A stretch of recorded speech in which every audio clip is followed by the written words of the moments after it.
আমি এই যে চাটনি বানাবো, তো আমি এখানে কড়াইয়ে একটু সর্ষের তেল দিয়ে দিয়েছি, একটু 5 ফোড়ন দিয়ে দেবো। তো এখানে আমি আঙ্গুর আর আপেলের চাটনি বানাচ্ছি। আপনাদের যদি আঙ্গুর, আপেল প্লাস বেদানাও থাকে তো বেদানাও দিয়ে দিতে পারেন, এটাতে অ্যাড করে দিতে পারেন। আর টমেটোও অ্যাড করতে পারেন, এটার মধ্যে টমেটোও যায়, তো খেতে খুব টেস্ট লাগে। তো আমার এখানে তেলের মধ্যে 5 ফোড়ন সব ফুটে গেছে, এবার আমি এটা দিয়ে দেবো। দেওয়ার পর এটাকে হালকা একটু ভেজে নেব, তারপরে বলছি কী করতে হবে। হ্যাঁ, এরপর হালকা ভেজে নেওয়ার পর একটু নুন আর 1 পিঞ্চ মতো একটু হলুদ দিয়ে দিলাম। 1 পিঞ্চ, বেশি হলুদ দেবেন না কিন্তু গন্ধ হয়ে যাবে। একদম 1 পিঞ্চ মতো হলুদ দিলাম, যাতে কালারটা দারুণ আসে। এই জন্য আমি কোনো ফুড কালার ইউজ করি না, কোনো কিচ্ছু না, একদম ঘরোয়া পদ্ধতিতে আমি চাটনি রান্না করি।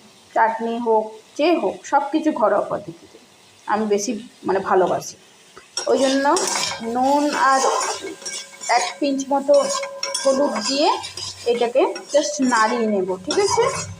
নাড়িয়ে নেওয়ার পর এরপর নাড়িয়ে নেওয়া হয়ে গেলে এবার আমি চিনি দিয়ে দিলাম, 2 চামচ মতো চিনি দিয়ে দিলাম। এটা খেতে দারুণ টেস্ট লাগে, একদম টক মিষ্টি টক মিষ্টি। তো তেলের মধ্যে যখন আপনারা 5 ফোড়ন দেবেন তখন একটু শুকনো লঙ্কাও দিয়ে দিতে পারেন, যেমন আপনার একটু যদি ঝাল খেতে ইচ্ছে করতো শুকনো লঙ্কা দিলে আরও টেস্ট বাড়ে। আমি শুকনো লঙ্কা দিলাম না, যেহেতু আমার একটা ছোট বাচ্চা আছে, সেই তো আমি শুকনো লঙ্কা দিলাম। আমরা বাড়িতেই খাবো, তো শুকনো লঙ্কা একটা ছোট্ট শুকনো লঙ্কা দিলে এটার আরও টেস্টটা আরও দ্বিগুণ হয়ে যায়। তো সেহেতু যে যেরকমভাবে করে, তো চিনিটা দেওয়ার পর এটা যখন মেল্ট হয়ে যাবে একদম খেতে দারুণ লাগবে। আর এটা একটু সিমে করে দেবেন, যাতে এই যে আঙ্গুর, আপেল এগুলো একটু সিদ্ধ হয়ে যাবে প্রপার, আর খেতেও দারুণ টেস্ট লাগে। এই চাটনিটা আপনারা বাড়িতে করে দেখবেন, অসাধারণ টেস্ট। আর থ্যাংক ইউ সো মাচ এটাকে দেখার জন্য।